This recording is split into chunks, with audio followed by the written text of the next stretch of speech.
Con respecto a em, el discurso de Lincoln, es necesario explicar primeramente que este es uno de los discursos más relevantes en la historia de Estados Unidos, aun cuando no hacía parte de una de las oratorias, perdón, más relevantes del país para ese entonces.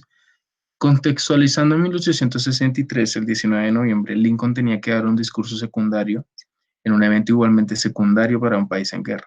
Estaba consagrado un cementerio a los caídos en la mayor batalla hasta la fecha y quien lo precedió en el estrado fue Edward Everett.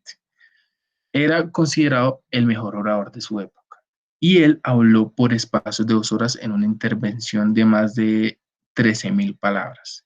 La intervención de Lincoln iba a ser memorable eh, para él o para quienes realmente tenían el sentido, pero no era considerado o para el momento no se esperaba, pues era meramente protocolaria, como protocolo era el tiempo que empleó en ella, solo 2 minutos.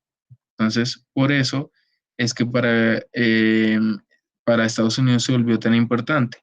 Pero aquellos 2 minutos, preparados con mucha antelación y con cambios de garabateos en el papel, en el camino hacia el lugar del discurso pasó a la historia, tanto por el texto en conjunto como por la cita que era el gobierno del pueblo, por el pueblo y para el pueblo, con la que cerró su intervención. Un gran ejemplo de uso de esas 3 relatorías.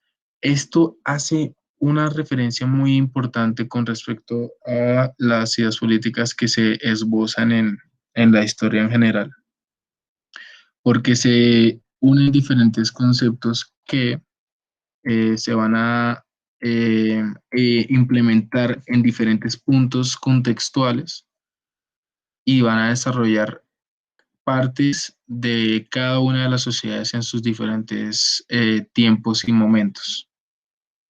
Entonces, por ello fue importante para las ideas políticas en general. Ahora bien, para el pensamiento político del Renacimiento italiano, sí es necesario implementar un contexto político del Renacimiento. Y es que a lo largo de todo el siglo XV, el feudalismo comenzó a mostrar claros signos de desmoronamiento. A pesar de la persistencia de la sociedad en 3 estamentos definidos, es decir, la nobleza, el clero y el estado llano, se logró apreciar que esta separación no era tan rígida como la fue en la Edad Media, ya que la inquisición de la riqueza y los bienes permitieron una cierta movilización de la escala social. Y aunque la nobleza continuaba siendo propietaria de grandes extensiones de tierra, lentamente fueron perdiendo poder económico y militar. A esto además hubo que sumarle el auge de las ciudades, que significó la aparición de nuevas actividades económicas y el surgimiento de una nueva clase social conocida como burguesía. En definitiva, sería el campo de cultivo perfecto para una concepción de la cultura que se conocería como el Renacimiento.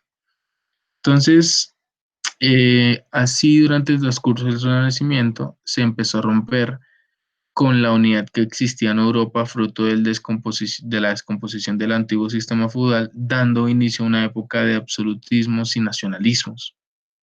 Los descubrimientos geográficos y el inicio de la expansión colonial jugaron un papel importante en el Renacimiento de fuertes monarquías europeas centralizadas, como fueron el caso de España, de Inglaterra y de Francia, y las cuales el rey adquirió un aire de emperador que revitalizó la autoridad con el Papa. Sin embargo, en el caso de Italia, especialmente, esta continuó dividida en pequeñas ciudades-estado que se revitalizaban entre sí y que, por tanto, entrarían en un proceso de decadencia proporcionado por los enfrentamientos entre Francia y España. Y es por ello que la religión, por su parte, también se unió en este sentimiento de interés político. Además, hay que reconocer y hay que mencionar que todo ese crecimiento nacionalista también se nutrió de otros factores como la economía y la lingüística, siendo así este último muy característico de la lingüística, ya que con la aparición de las primeras gramáticas, muchas lenguas nacionales se desplazaron al latín y empezaron a esbozar muchas más ideas. Entonces, para la aparición y el desarrollo de la filosofía política, lo importante durante el Renacimiento, se puede mencionar que estuvo estrechamente relacionada con la crisis religiosa surgida por las reformas protestantes, el auge de la burguesía de las ciudades y el pensamiento renacentista. La Iglesia comenzó a perder poder político que ostentaba en Europa desde la coronación de Carlomagno en el 16, y algunos pensadores escolásticos consideraban que tenían que separar la filosofía de la teología, ya que eran doctrinas que trataban asuntos totalmente diferentes. Como esta separación se hizo efectiva, se dio origen a una filosofía política renacentista, la cual se agrupaba según el pensamiento realista o idealista. Por un lado estaba el realismo político, que se basaba en la lógica de la existencia del orden establecido, la descripción de cómo funciona el sistema y los reconocimientos a la hora de intervenir, representado por el italiano Nicolás Maquiavelo con El Príncipe. Por otro lado, idealistas, el idealismo político consideraba que se debía crear un estado ideal que tuviese asesorado por un buen filósofo, y fue representado por Tomás Moro. Y por último, cabe mencionar que a Erasmus de Rotterdam, gran humanista que criticará los excesos y los abusos de poder continuos en los gobiernos sobre los hombres, sería el paso sobre la crítica hacia este pensamiento político del Renacimiento italiano. Ahora, hay una frase que es acuñada por Platón con respecto a las leyes. Él dice que es mejor el gobierno de las leyes que, que el gobierno del hombre. Pregunta, él emplea esta pregunta: ¿qué es mejor, el gobierno de las leyes o el gobierno de los hombres? Y realmente esto está ligado al concepto de justicia que él emplea también en su libro. Entonces, en la historia del pensamiento político, con frecuencia nos encontramos con esta pregunta: ¿qué es preferible, el gobierno de los hombres o el gobierno de las leyes? Nos permitimos exponer, o me permito mejor exponer, algunos planteamientos connotados de la teoría política con respecto a ello. Y es que Platón denomina servidores de la ley a los gobernantes. La felicidad o ruina de los pueblos depende tanto de las leyes como de los gobernantes. Considera la aristocracia como la mejor forma de gobierno, y aquí gobiernan los magistrados, los hombres prudentes y sabios, y los verdaderos filósofos. Es importante tener en cuenta que esta pregunta no tiene una respuesta única ni inequívoca.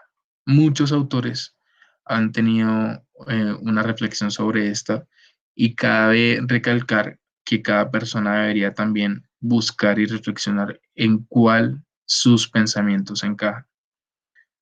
Pero podremos acuñar algunas. Por ejemplo, para Aristóteles, la alternativa de gobierno de las leyes o el gobierno de los hombres se refiere no a la forma de gobierno, sino a la forma de gobernar, que son cosas muy distintas. De lo que se trata es que las leyes tengan un carácter de universalidad y no se utilicen al servicio del hombre o algunos pocos. Sabemos bien que esto aún 1000 años después sigue sucediendo, más de 1000 años después. Thomas Hobbes también habla y concibe que la ley y el poder en términos es emplear fuerza y violencia. Por ello, el poder del soberano, del gobernante, es absoluto y totalitarista. Es justo todo aquello que para el soberano es justo, y es injusto aquello que lo contrapone a la ley civil, que es su propia ley. Entonces, es una reflexión acerca de ello. El gobierno y la ley es la misma cosa, según él, para esta época. John Locke habla sobre o sea, sobre un concepto que fundamenta la sociedad política, que es la libertad, la cual solo puede estar limitada por la ley, que hace referencia a la aplicabilidad del hombre y la ley. Y la libertad de una persona termina donde empieza la libertad de otra, es su máxima. Defensor de la separación de poderes y quien defiende el poder ejecutivo con limitaciones y mediante leyes firmes y constituidas promulgadas y defendiendo siempre al pueblo. Montesquieu, por su lado, estima que la naturaleza del hombre nace eh, o que explica que la naturaleza o en la naturaleza los hombres nacen iguales, pero que esa igualdad no se mantiene.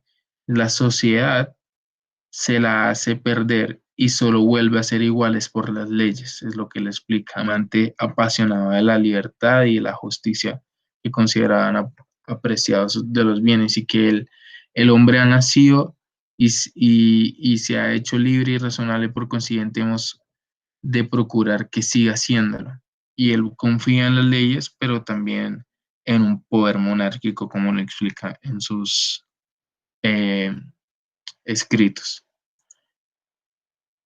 Ahora bien, lo que para Grecia fue la filosofía es para los romanos el derecho. Roma se constituyó en el cultivo perfecto o en el escenario perfecto para la patria y estas otras concepciones, cumpliendo del deber, rectitud y nobleza ciudadanas, dignidad, honestidad y justicia. Fe religiosa respecto del pasado de los mayores. La relación que existe en la filosofía y Grecia fue demasiado importante.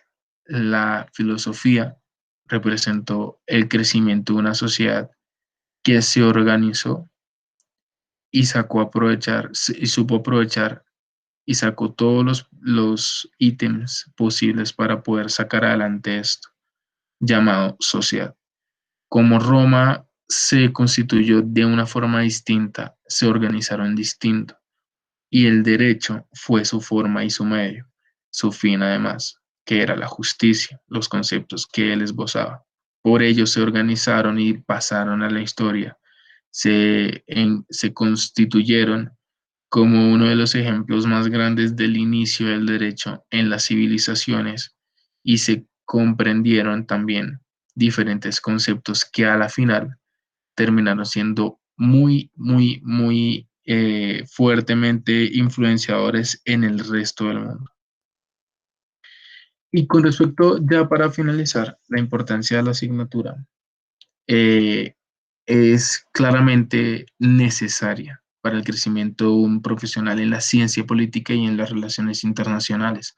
Comprender de ideas políticas es comprender de historia, de reflexiones, de pensamientos, y aquello va a fortalecer y a incrementar cada una de las teorías y cuestiones que pasen y que ya hayan pasado también para un crecimiento integral del profesional y no solamente para ellos, sino para crear en sí una conciencia de conocimiento y de emplearlo en la realidad que cada uno comparte.